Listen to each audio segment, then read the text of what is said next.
DAF Kuf Vav, sponsored Lilu Nishmas Yitzchak ben Avram.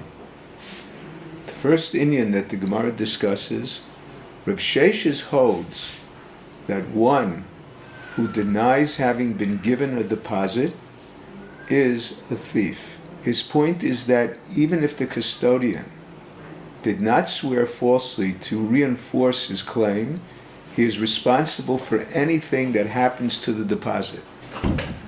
Although the verse says concerning a custodian, V'chichesh ba v'nishba al sheker v'heshifes agzela, apparently it's not enough the denial.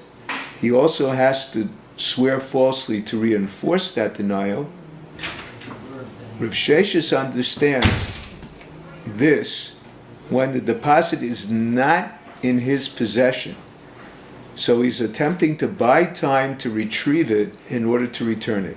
However, if the item is in possession of the custodian, merely denying indicates intent to steal.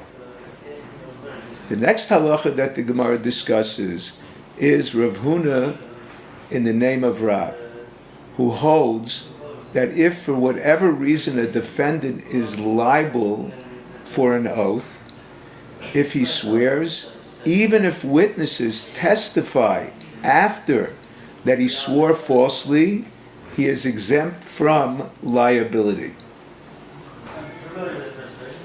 The verse says, "V'lakach ba'olav v'lo yishalem."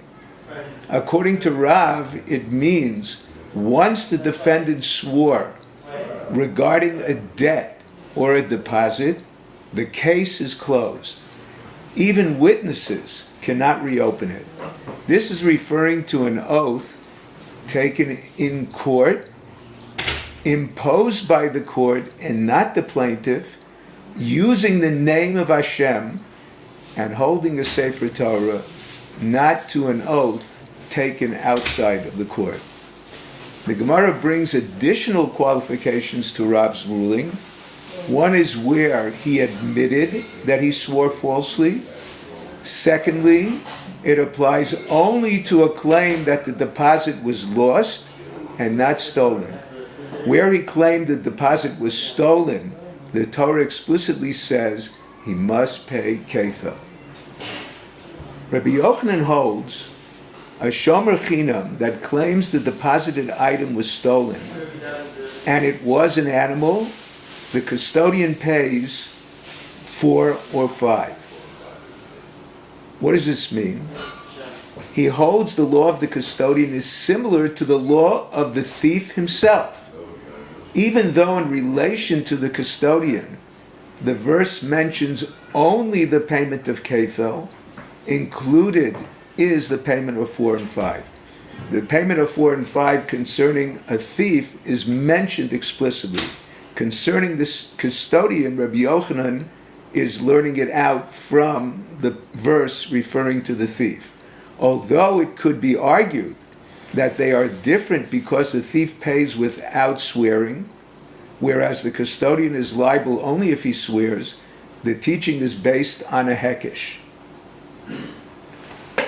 Now that's interesting. Why?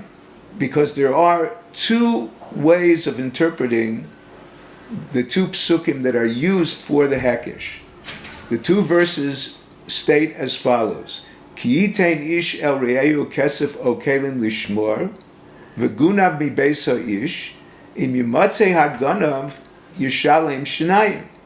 V'im lo yimatzei haganav, which is the second verse, yishalem shnayim l're'ehu. There are two interpretations of those two verses. One is that the reference to the first verse is an actual thief.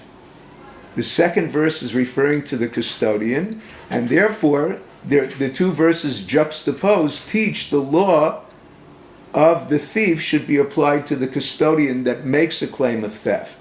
However, according to the opinion in the Gemara that holds that both psukim are referring to the custodian, the question is, how did Rabbi Yochanan know to apply the law of 4 and 5 to the custodian as well?